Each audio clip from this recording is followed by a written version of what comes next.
Alright guys, I'm out on the 690 and just wanted to give you guys a little race recap. Wanted to beat a dead horse a little bit. So, you guys probably know by now that I haven't raced a motorcycle, I don't know, for like 15 years or something like that. It might even have been longer. Um, my last race might have even been that race in 2001. I can't remember. That part of my life is pretty much a blur at this point.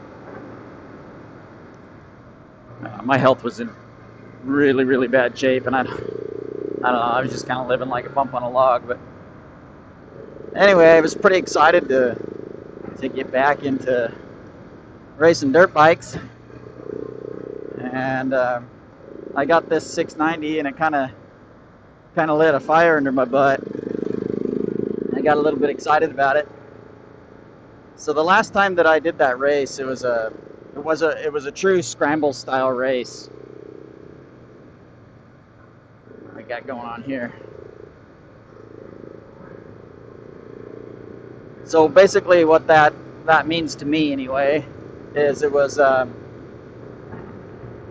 taking place on Washougal Motocross Park's MX track, and they set up the field sections where everybody camps, like during the National and all that stuff. So I've done the race twice in the past. Finished third twice in the past. I was in second for the better part of the race one year. I got a really bad start, almost as bad a start as this year. Just kind of worked my way into, I don't know, second place or whatever. Actually, I did it in the first lap. I was probably like at least 100 people down on the start, and was in second by probably 7/8 of the way through the first lap. So anyway, I got kind of tired. That was at the dawn of the four strokes, and this guy on a YZ400. He was just a lot smoother in those grassy fields. My RM250 just came on like a light switch, and I was spinning out pretty good in those fields. And he was just cornering better. Plus, he was a little bit older than me. He was an old man at the time, right? He was probably a whopping 35 or maybe 38 years old or something, about the age that I am now. And just a little bit more calm than 1-year-old me. They would just like to hold the throttle wide open all the time. So anyway, it's getting a little bit winded there. So I picked this race as kind of my comeback race because I always had so much fun at it. The weather is always crappy. You kind of freeze your ass off and everything, but the track was awesome. It's just, European style grass. You're just ripping through the fields, and then you have the motocross tracks mixed in. So what's happened now is they've turned this into basically an enduro race, and they set up sections that's just fun for spectators to watch people crash in, right? Well, that's all honky-dory and everything. The enduro cross section, I wasn't intimidated by it, but I was on my 350 is new to me, and I'm not really used to the way it handles. I really only got to kind of ride it twice there before the race. So I basically came up with a race plan, and the plan was to intentionally get a crappy start. And that sounds kind of funny, but it's an hour-long race, and I know how many bottlenecks there are in that race. You get into some of those wood sections where it's real rocky and muddy, and the hills are steep, and people start falling down a lot. And you can make all the passes there without trying to kill yourself in the first part of the first lap. So I'll splice in all the clips from the race. And basically, I didn't hear the guy start the race. So he says Happy New Year in the and you'll see it in the video. He says Happy New Year, and at the same time he says Happy New Year, he hits this strange sounding buzzer thing that he uses, like a whoop noise. Woo! Anyway, I didn't hear it. And what's funny is the amateur class before us, they had a drone fly by, and the drone goes whoop when it goes by, and the whole field false started. Get down here to this enduro cross section, have a little bit of fun. Oh, sweet. All right, our drone flyer ready.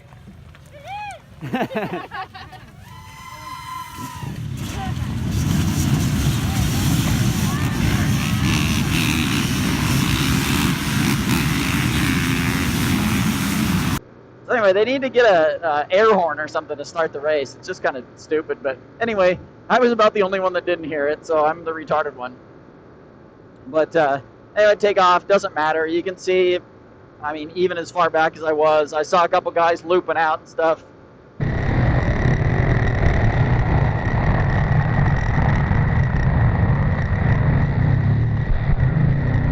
Which are in the main video too. And so I was just kind of watching out for other guys getting all squirrely in the wet grass. You know, it's clay with grass on top of it. It's really slick. So I don't know. I kind of just take it. I'm riding really conservatively. I mean, painfully conservatively, and it's fine because it was, you know, when we woke up in the morning, it was 28 degrees. So anyway, I'm real conservative in the field, and I knew there would probably maybe be some icy spots still. You know, you come around a corner super fast, you come out of mud, and then you all of a sudden hit ice. That's not really too cool. So I'm just cruising along.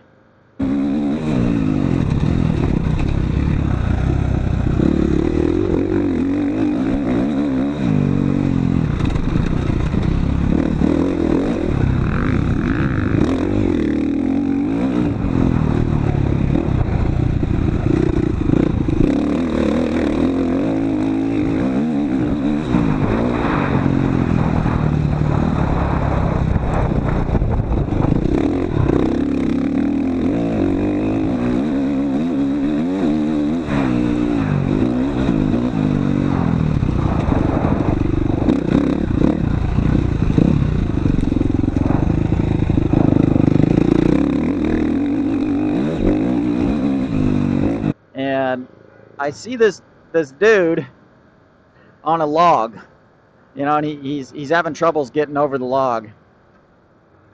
And I'm like, okay, sweet, I got this sweet center line.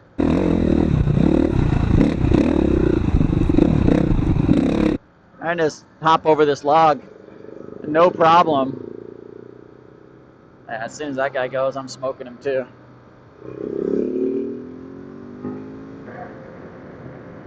So to back up a little bit, the guy that was doing the start of the race was talking about a log in the woods. I'm not big though, so, you know. The big log or the little log? Over there. Oh. Yeah. And wow, real surprise, there's a log in the woods, right? And I heard that it has ditches, and it sounded like the ditches were on the sides of it so that you could not go around the log. Yeah, so when you come around the back section up over here, you have to go through it though, right? There's no way around it. There's no way around it. Yeah. Well, who cares? I'm not going to go around the log anyway. I'm going to go over the log. So as I'm sitting on the starting line, the guy next to me, his pit crew was telling him, yeah, there's this log in the woods, and you need to just watch out for this log in the woods. Well, you know, I don't know how long the track is. Let's just say it's like 3 miles or something. Of course there's logs in the woods. I mean, it's like, yeah, there's a tree in the woods too. Wow, amazing, right? So I'm cruising along real conservative, and I see this log, and I can actually see that it has a ditch in front of it, and that's why this dude can't go over it.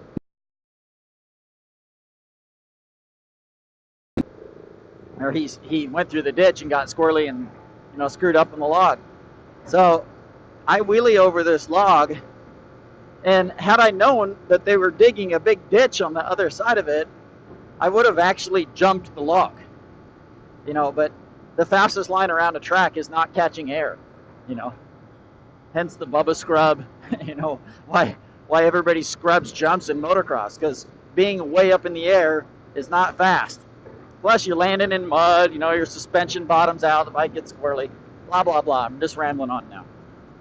Anyway, I hit the log at an appropriate speed, nice conservative speed to just hop over it. And when I hop over it, there's a big ditch on the other side. Basically swallows my whole entire bike and head plants me right into the dirt, mud, whatever you want to call it.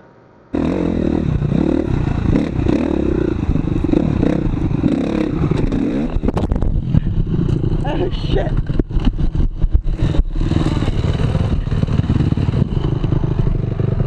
Motherfucker.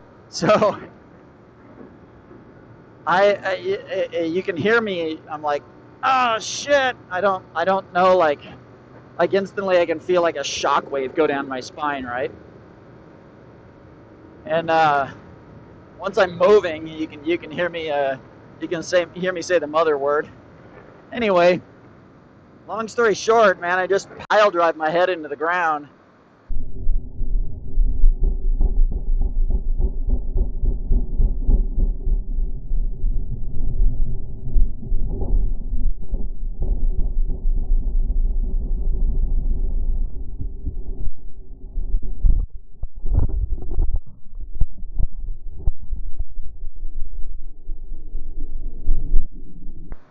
And it's like currently my C5 through like T7, it's just a whole bunch of vertebrae. It's like 8 vertebrae or something are just compressed.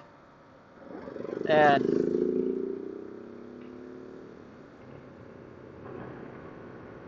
so anyway, my vertebrae are just all compressed, and it rings my bell pretty good.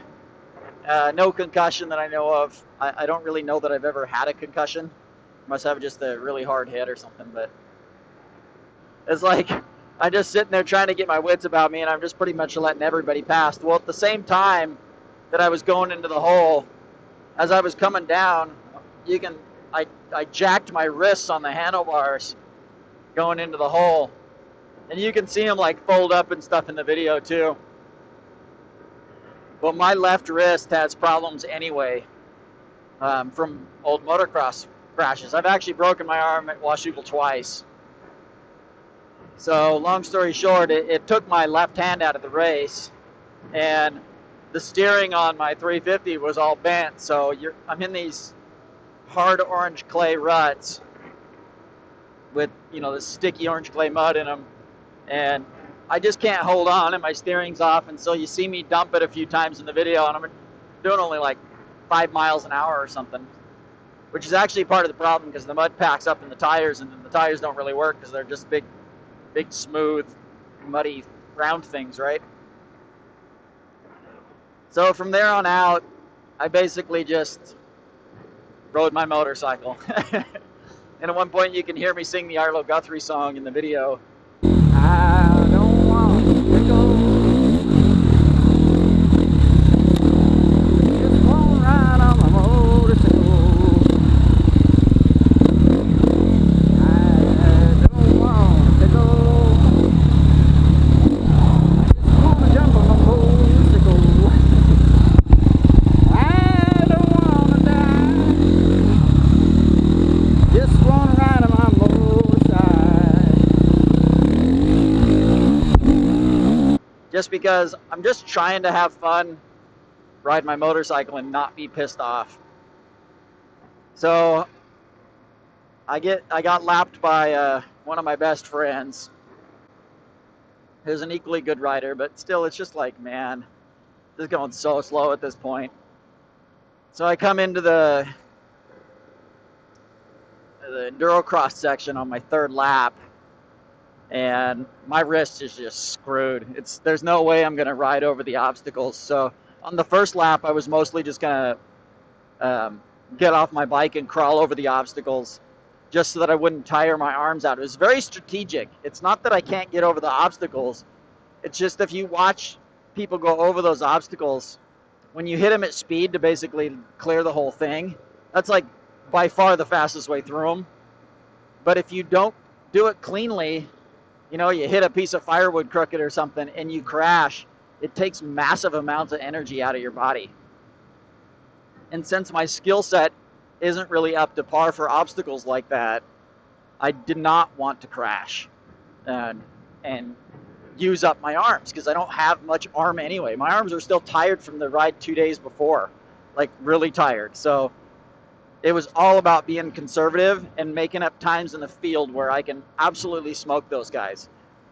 And so it's like, just take it easy in the technical stuff that I'm not used to riding. I hadn't ridden mud in 15 years either. And so it's just conserve, conserve, conserve. And there's no doubt, zero doubt in my mind, had that crash not happened, that I would have been on the podium. So my friend that lapped me got second. And he's a good rider. He won't out motocross me, period. He is better on the technical stuff because he's been riding for all these years when I haven't. But on the motocross track, without question, I'm a better rider. So there's no doubt that I would have been on the podium, and it would have been cool to be on the podium with my buddy, right? But it was all over for me at that point.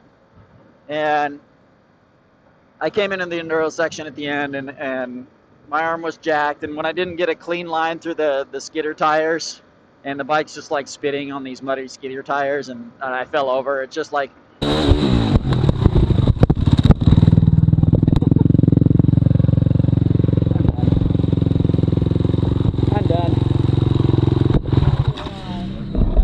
it's not worth dumping the bike anymore. I already had a smashed radiator. My radiator is just hosed. The headlight assembly is all smashed out of it. I mean, like every part of the headlight is broken except for the bulb. So I'm in for a new radiator. I'm in for a new headlight assembly.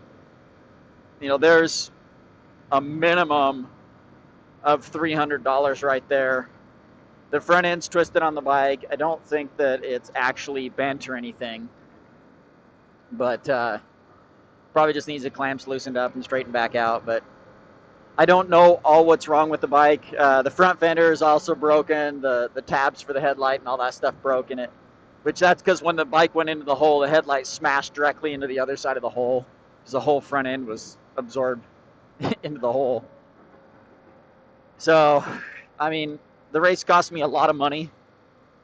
I bought the bike specifically in the continental U.S. there so that I could race it there and then fly it back. So it's going to be between $700 and $1,100 to get the bike back here to Hawaii.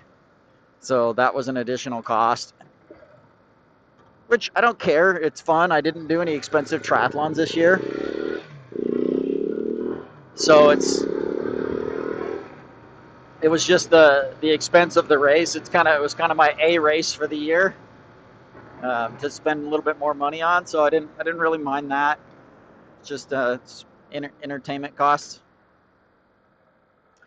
But you know, breaking the bike, I didn't need to break my arm anymore. I didn't know if my wrist was cracked. You know, if my neck is freaking not broken, but you know, issues. I'm having a little bit of nerve issues that I was already having though.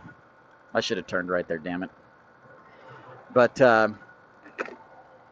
anyway, it just wasn't worth it anymore at that point for me, and so I called it quits and DNF'd.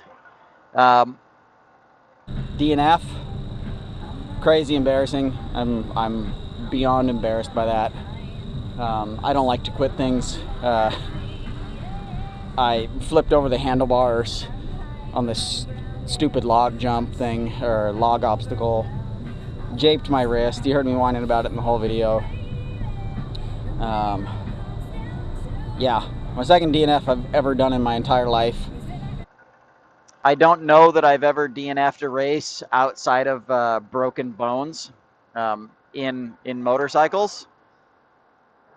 I think the only races I've ever quit were races where I broke bones. I'm gonna get this. So that was basically a first for me, and I've only DNF'd one triathlon, so I'm not a quitter, and it's hard for me to make those decisions, but there comes a time where you just need to call it quits, and that was a day where I just needed to call it quits. I didn't need to break the bike anymore. I didn't need to break myself anymore. I was tired. There was only a few minutes left in the race anyway, so it's not like I was going to get a better position than, you know, somewhere near last. So it just really wasn't worth it all. Anyway, this is probably a little longer video than it needed to be, and so I will let you guys get back to whatever your day was. And I appreciate you guys watching as always, and appreciate everybody who subscribed to the channel. I know a lot of these videos probably get long and boring, but anyway, it's just what I'm doing. Once I figure out the camera stuff, I'll bring you guys a little bit better content. Looking forward to getting the 350 on the island and doing a little bit more gnarly off-road stuff and some motocross. I'll film some motocross races on it for you. So anyway, you guys have a great day and enjoy.